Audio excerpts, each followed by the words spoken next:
자, 우리가 이제 창업 아이템이 어느 정도 중요하고 어디에서 원천이 되는지에 대한 내용을 쭉 말씀을 드리고 있습니다.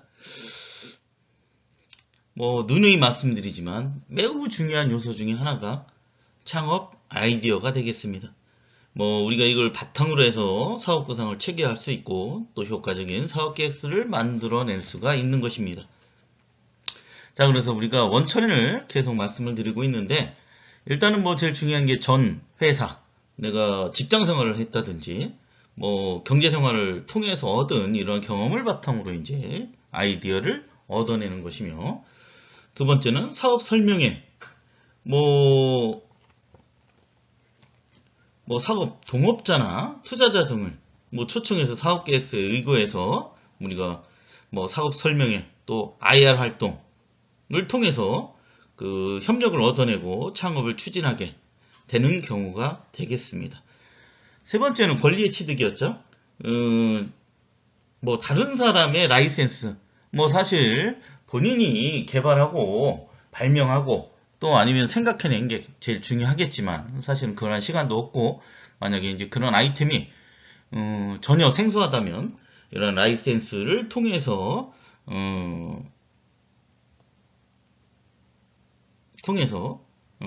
얻을 수 있는 게, 또 이걸 통해서 이제 어떻게 그 특화된 시장에 접근을 해서 이제 집중을 하는 이러한 관계가 되겠습니다.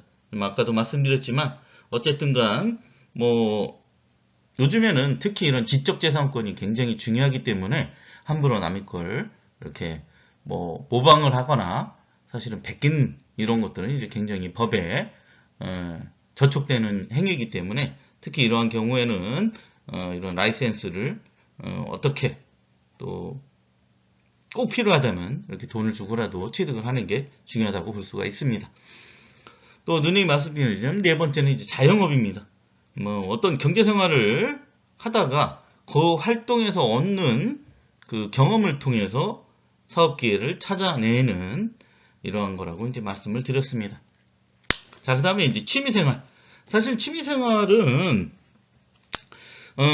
자신이 좋아하는 특정 아이템을 다듬고 멋있게 만들어 쓸 수가 있습니다. 제일 저도 말씀드리는 게 직장도 마찬가지고 나와의 적성이 안 맞다든지 이런 것도 이제 굉장히 불편하죠. 그래서 내가 하는 어떤 자영업에서까지, 사업에서까지 내가 모르는 또는 하기 싫은 이런 업종을 선택하는 건 아니라고 봅니다. 그래서 제일 재밌게 할 수 있는 게 뭘까? 자신이 좋아하는 것이고 자신의 돈을 기꺼이 투자하기 때문에 어떤 단점이라고 하면 수익성 자체에 관심을 두지 않는 경우도 있을 수가 있습니다. 그렇지만 제일 중요한 건 자기가 즐기고 행복하면 또 돈도 벌면 더 좋겠죠. 그런 취지에서 우리가 이제 취미생활의 원천이 되고 있습니다. 또 하나는 인맥과의 만남입니다. 직장이나 사회생활을 통해 여러 사람들을 접촉하고, 또 요즘에 인터넷 시대에 소셜 네트워크 서비스, SNS라든지 이렇게 해서 인맥을 맺어서 서로 상호 교류의 과정을 통해서 아이디어를 깨우는 이러한 또 여러 지인들과의 접촉을 통해서 그 사람들의 어떤 지적인 정보 이런 것들은 이제 입수할 수가 있습니다. 이걸 통해서 이제 우리가 어떤 아이디어의 원천으로 삼을 수가 있고, 또 마지막으로 우리가 계획적 탐색,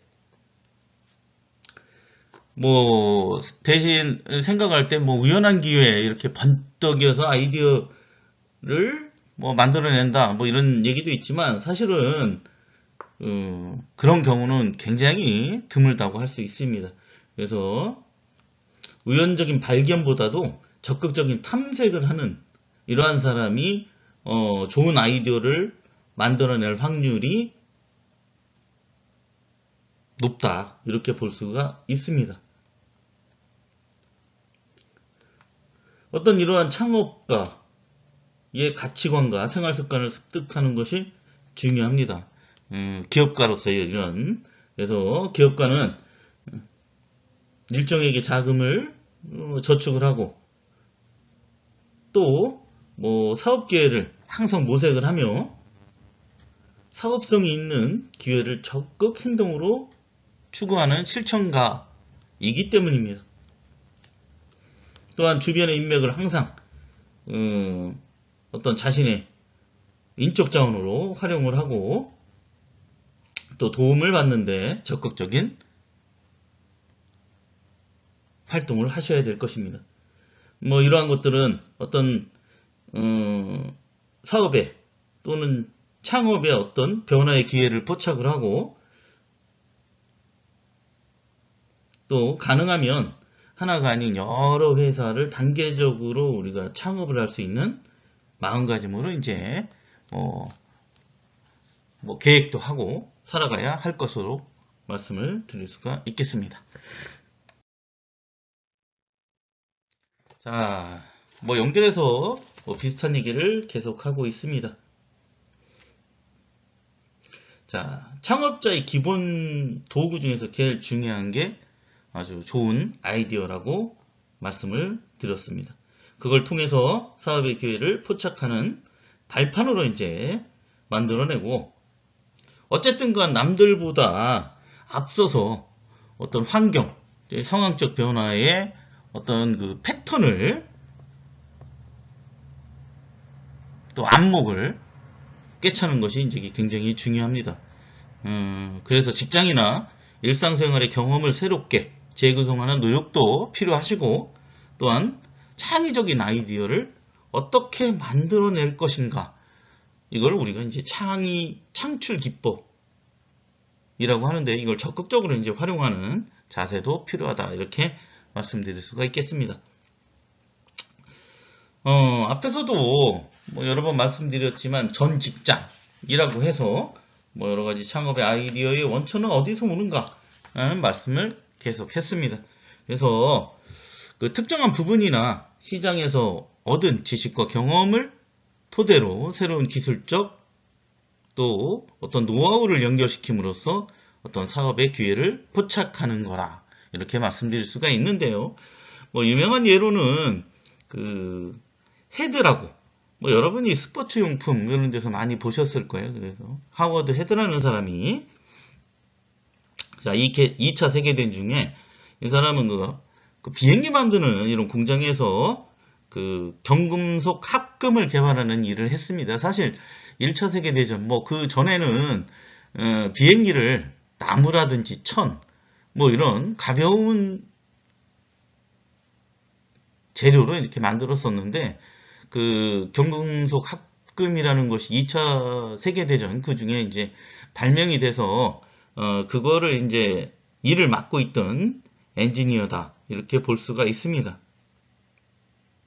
자, 그런데 그걸 이용해서 이제 말하자면 그 전에도 뭐 예를 들어서 스키 같은 경우도 나무를 깎아서 이렇게 만들어서 타고 다녔습니다. 뭐 여러분도 아시겠지만 이걸 경금속 합금을 이용해서 만들어 보면 어떨까라고 해서 뭐 창업을 하게 된 것입니다.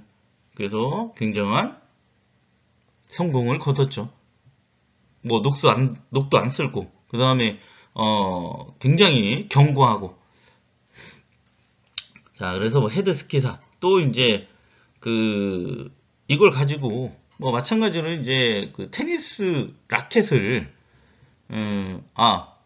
이 합금으로 만들어 보면 어떨까라는 생각에 그걸 또 이제 그 회사를 하나 설립을 해서 이제 창업을 해서 굉장히 뭐 그 라켓도 굉장히 가볍고 견고했습니다. 그래서 굉장히 뭐 지금까지도 계속 쓰이고 있고 프린스 라켓도 지금 건재한 회사 중에 하나죠. 그 헤드 스포츠 용품도 마찬가지고 뭐 이렇게 해서 크게 성공을 했습니다.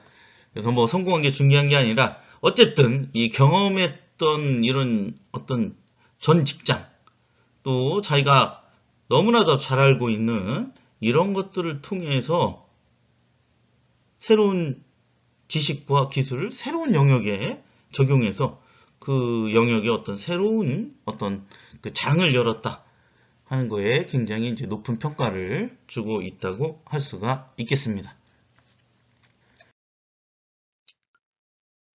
자, 이 그 그림은 그 아이디어 창출 기법이라고, 우리가 이제 창의적 사고를 자극을 하고 결국 아이디어를 유도할 수 있도록 하는 이러한 기법이라고 할 수가 있겠습니다. 말하자면 뭐 앞에서 얘기한 여러 가지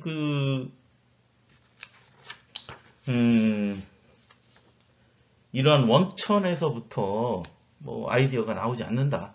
그러면 어떻게 만들어내는 기법이라고 할 수 있습니다. 만들어내는 기법.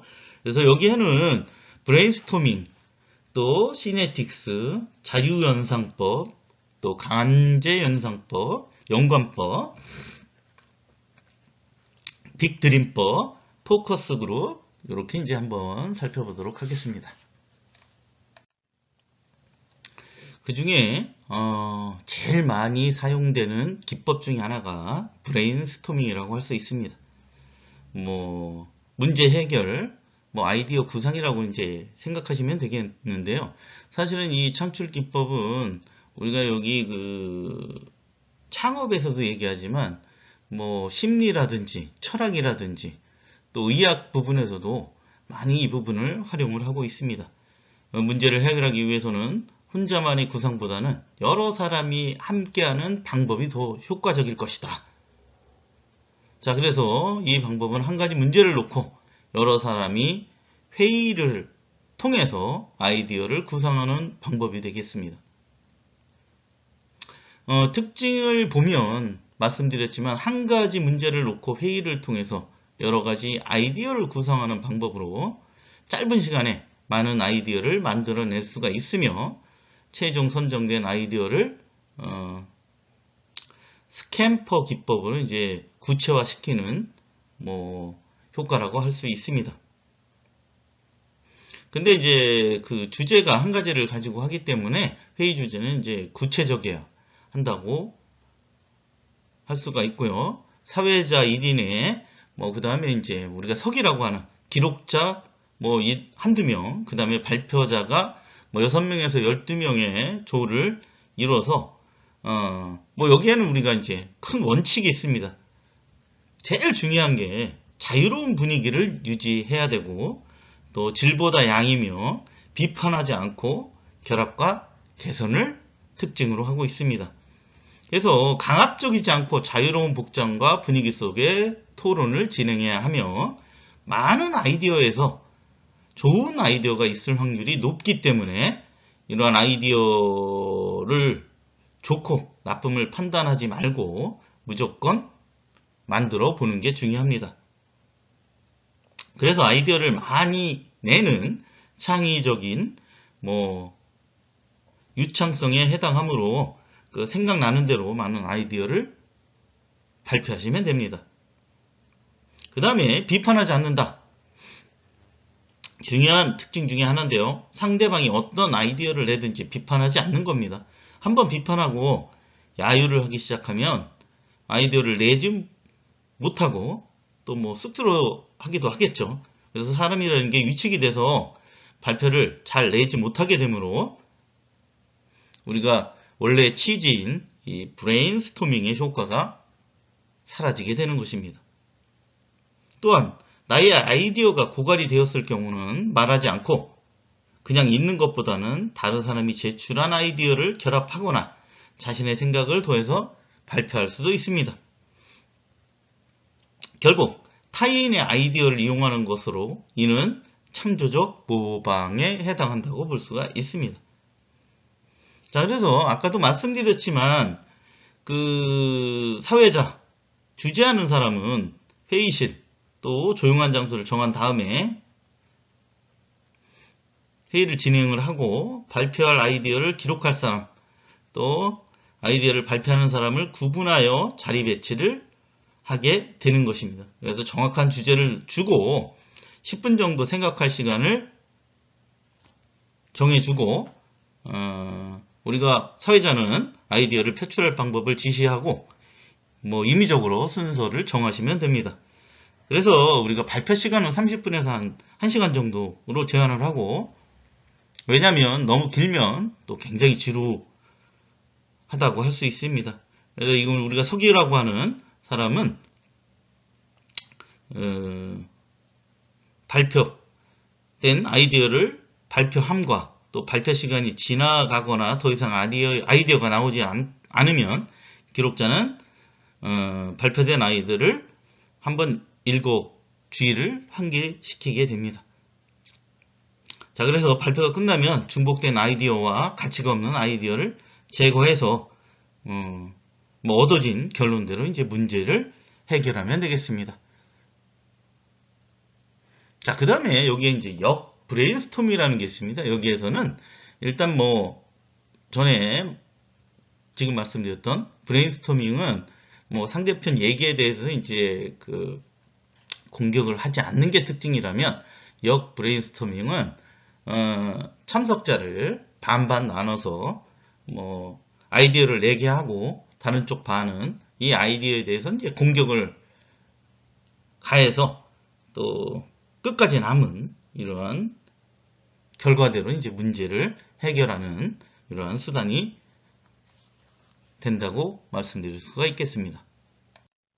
자, 다음은 시네틱스. 그러니까 이것도 마찬가지입니다. 집단 아이디어 발상법의 일종이고, 이 개념은 고든의 연구 노력에 의해서 창안된 것을 일본인 나카야마가 보완해서 산업계에서 널리 활용하게 되었습니다. 자, 2개 이상의 것을 결합하거나 합성한다는 의미의 그리스어인데요. 시네시스에서 비롯된 것입니다. 고든은 천재나 대발명가들을 대상으로 심리 연구를 실시한 후 대부분이 발명 과정에서 유추 사고를 한다는 이런 공통적인 현상을 캐치해내게 됩니다. 어떤 사물과 현상을 관찰하여 다른 사상을 추측하거나 연상하는 것입니다. 이 기법은 2가지로 설명될 수 있습니다. 하나는 친숙한 것을 이용해 새로운 것을 창안하는 것이고, 다른 방법은 친숙하지 않은 것을 친숙한 것으로 보도록 하는 방법이 되겠습니다. 우리가 주변의 사물로부터 무엇인가를 창출하려면 먼저 너무나 친숙해서 달리 보이는 것이 하나도 없는 것처럼 보이는 상황을 벗어나야 합니다. 친숙하지 않은 것을 보면 기존의 인지 구조 내에서 이들을 탐색한 후에 무관심의 영역으로 내던져 버리는 때가 많습니다. 그러나 우리가 창의적 사고를 하기 위해서는 주변에서 접하게 되는 친숙하지 않은 상황도 수용할 수 있어야 하는 것입니다. 이 방법은 첫 번째 직접적 유추, 또 두 번째는 의인적 유추, 세 번째 상징적 유추, 네 번째 공상적 유추, 뭐 이렇게 4가지 방법이 있다 말씀드릴 수가 있겠습니다.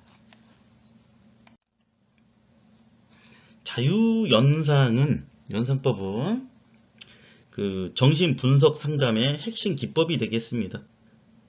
그래서 내담자에게 아무리 고통스럽고 어리석고 사소하고 비논리적이고 부적절하더라도 마음에 떠오르는 것은 무엇인지 가능한 많이 하라고 독려하는 것입니다. 뭐 때로는 과거 경험을 회상시키고 때로는 차단된 강한 감정을 완화시킵니다. 그러나 이 완화 자체가 중요한 것은 아닙니다. 자유연상 동안에 우리가 해야 할 과제는 무의식에 갇혀있던 억압된 자료를 규명하는 것입니다. 자유연상을 들으면서 표면의 내용만 듣는 것이 아니라 감춰진 의미까지 헤아려야 하는 것입니다.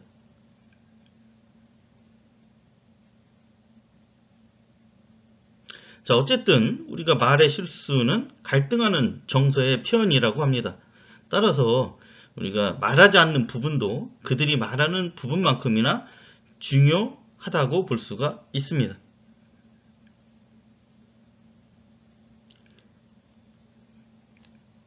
자, 정신분석 상담에서 우리가 해석이라고 하는 것은 자유연상이나 꿈, 저항, 전이들을 분석을 하고 그 속에 담은 행동상의 의미를 지적하고 설명하는 기본적인 절차입니다. 자, 그래서 의식하지 못했던 자료를 분명히 이해할 수 있게 하는 것입니다. 자, 그래서 특정한 문제와 관련된 이런 문구나 단어를 적고 그와 관련된 새로운 것을 유추해내고 또 유추한 어부에 관련된 새로운 것을 생각해내는 과정을 반복하는 것입니다. 그래서 일련의 아이디어 제안이 체인이라고 하죠. 연결되는 체인이 형성이 되고 창의적 해결책이 구성이 되는 방법이 되겠습니다. 자, 그래서 이 방법은 특정 문제에 대해서 전혀 새로운 관점을 개발하고자 할 때 매우 효과적이라고 할 수가 있겠습니다. 네 번째는 강제 연관법이 되겠습니다. 말 그대로 관계없는 것을 강제적으로 관련시켜서 새로운 아이디어를 만들어내는 것입니다. 자, 방법은 화이팅에 의해서 이제 발전된 방법이 되겠습니다. 그래서 신제품 개발, 아이디어, 문제 제기 등 어디든지 사용 가능하겠는데 우선 어떤 요소를 확실한 목적을 기준으로 선택을 하게 됩니다. 다음으로 다른 요소, 대상을 되는 대로 고르고 강제적으로 최초의 목적과 관련 지어서 발상을 행한 또 이와 관련된 것을 찾게 되는 것입니다. 이걸 기초로 자유로운 연상을 넓혀가면서 더욱 발전시킨 아이디어를 구상하는 방법이 되겠습니다. 연상의 사슬로 연결해가면서 독자점에 이르는 데서 우리가 이걸 다른 말로 초점법이다 이렇게 얘기를 하고 있습니다.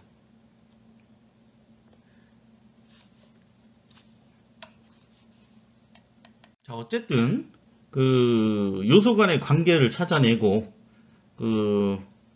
순서적으로 기록한 후에 결과되는 관계를 분석을 해서 말하자면 우리가 패턴으로부터 새로운 아이디어를 개발하는 것이 된다고 말씀드릴 수가 있겠습니다.